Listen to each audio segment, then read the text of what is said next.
Olá, estou hoje em Brasília, na Praça dos Três Poderes, passando para trazer uma palavra de instrução bíblica ao seu coração, a respeito do que é o nosso posicionamento no que tange a cidadania e, entre outras coisas, como expressão dela, o nosso envolvimento nas eleições.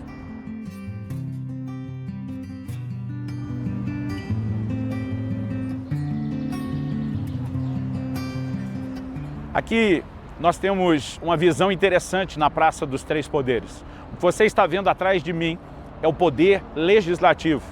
À minha direita, você tem a Câmara dos Deputados, à minha esquerda, o Senado. Aqui, ao lado direito, que será mostrado para você agora, nós temos o Judiciário. Na minha extrema esquerda, nós temos o Poder Executivo. Esses são os três poderes que regem a nossa nação. Poderes esses que são definidos pelo voto do povo, pelo exercício da nossa cidadania. Muitas vezes por conta do histórico de sujeira, da politicagem, da corrupção e de tanta coisa terrível que tem acontecido ao longo dos anos da nossa nação, a gente tende a tratar o assunto das eleições ou de ter que escolher candidatos como se fosse algo completamente sujo. Alguns cristãos vão ao extremo dizer isso é coisa do diabo, é um sistema do mundo, nós temos que nos abster, não podemos nos envolver nisso. E é verdade que há algumas questões dentro dessas, nas quais não poderíamos e jamais deveríamos nos envolver. Mas nenhum de nós poderia deixar de entender a sua responsabilidade de participar com consciência no que diz respeito ao voto.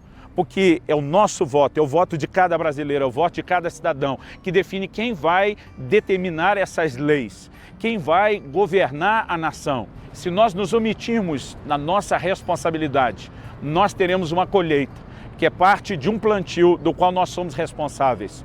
Quando nos recusamos a plantar a boa semente e colhemos a má semente que outros plantaram por nossa negligência, nós também somos cúmplices disso. Então é importante ter uma mentalidade correta. É lógico que eu estou falando para você, cristão, fundamentado e pautado nas suas convicções de que a palavra de Deus, a Bíblia Sagrada, nos norteia e nos orienta. Será que nós deveríamos viver nesse mundo sem nenhum tipo de envolvimento com coisa alguma dessa terra? Porque muitas vezes essa é a forma de pensar de alguns. Vamos lembrar da oração de Jesus em João 17, quando diz: não te peço que os tires do mundo, mas que os livres do mal. Quando a palavra de Deus fala sobre o não envolvimento com o mundo, é não nos deixarmos envolver pelos valores, por um sistema corrompido, pelas suas práticas, pelos seus hábitos, pelos seus valores. Pelo contrário, a Bíblia diz que nós temos que mudar, nos transformarmos pela renovação da nossa mente de acordo com os valores da palavra. Agora, isso não significa não viver nessa terra. Nós precisamos entender a diferença entre uma coisa e outra. Quando o Senhor Jesus nasceu, a família dele seguia, naquele momento, uma convocação de um recenseamento, porque, embora nós reconheçamos em nós a cidadania celestial, nós não podemos deixar de admitir que existe também a terrena. É verdade que o apóstolo Paulo diz, lá em Filipenses 3, a nossa pátria está nos céus, de onde aguardamos um Salvador. E ele fala não só do nosso destino eterno, ele fala de um reino que nos governa aqui na terra a partir de lá. Mas, embora, se por um lado você vê Paulo dizendo, nossa pátria está nos céus, você vê Paulo dizendo, somos embaixadores de Cristo, representamos um outro reino, temos uma outra cidadania, isso nunca anulou o entendimento de Paulo de que ele tinha a sua cidadania terrena. O apóstolo diz, a palavra de Deus em Atos 16, ele foi preso na cidade de Filipos. Versículo 22 diz, levantou-se a multidão, unida contra eles, e os pretores, rasgando-lhes as vestes, mandaram açoitá-los com varas. E depois de darem muitos açoites, os lançaram no cárcere, ordenando ao carcereiro que os guardasse com toda a segurança. Este, recebendo tal ordem, levou-os para o cárcere interior e lhes prendeu os pés no tronco.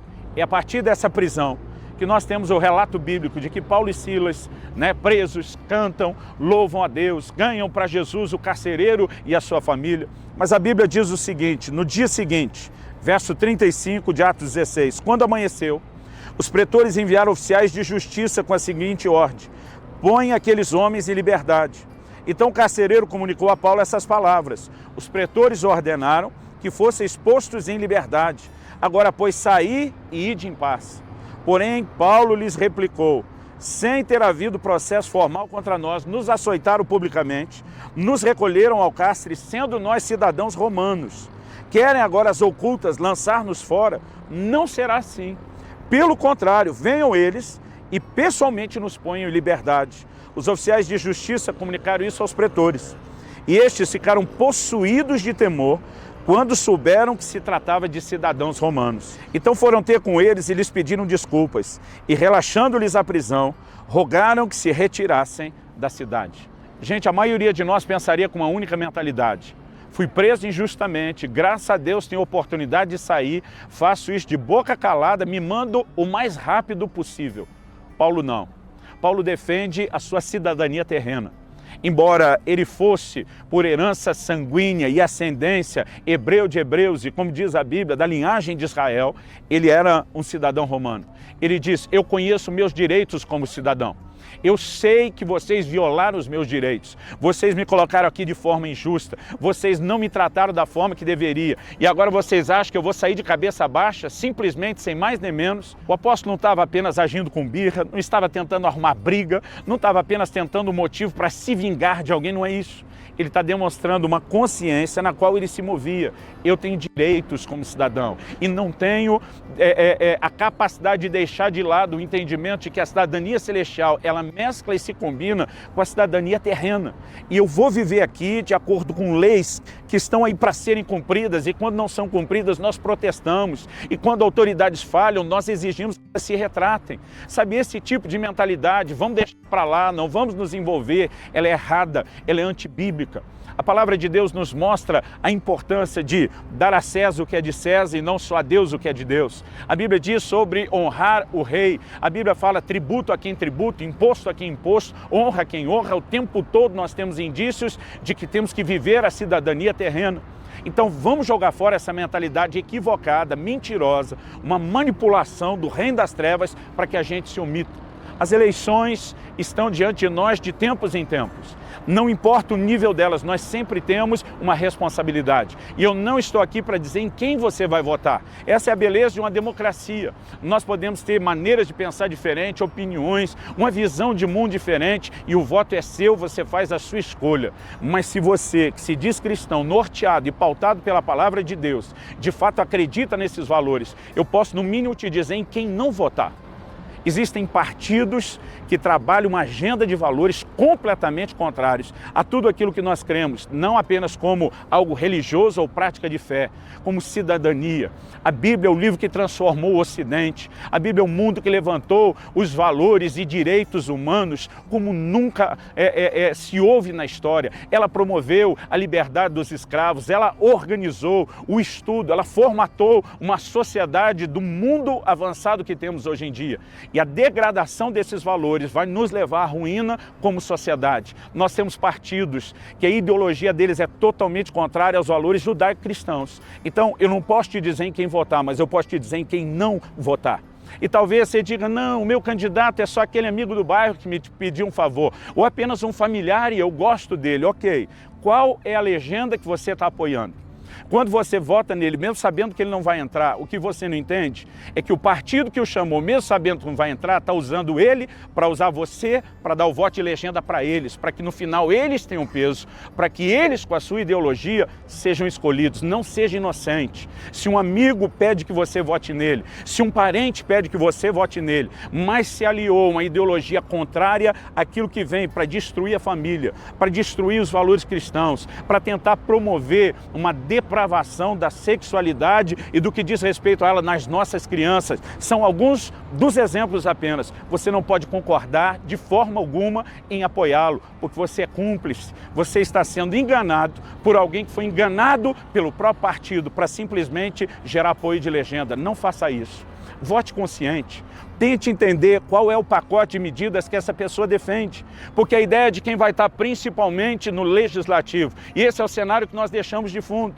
Nós estamos preocupados com quem vai governar o executivo, mas ele não faz nada sem apoio dessa turma que está aqui atrás, ditando a lei e a condução das coisas. E nós precisamos entender que a nossa escolha tem que ser inteligente, não só para o executivo, mas principalmente para o legislativo. Nós temos aí nas eleições para deputado, seja estadual ou federal, uma responsabilidade enorme. Então não se omita. Se você de fato entende que ama a palavra de Deus e deve viver por ela, se norteie por esses valores, faça a sua parte e se una conosco a um exército de cristãos dizendo: nós não vamos ficar calados como Paulo não ficou, nós não vamos aceitar e engolir o que as pessoas tentam nos empurrar de forma injusta e contrária, não só ao que cremos, mas aos nossos direitos defendidos por lei. Eu quero te encorajar, faça a sua parte, procure saber não só quem é o seu candidato, se ele de fato representa ou não o que você acredita e os seus valores, então faça a escolha correta, mas não vote nos esquerdopatas que estão tentando desconstruir não só a nação, o que por séculos vem se provando ser justo, verdadeiro e funcional. Que Deus te abençoe.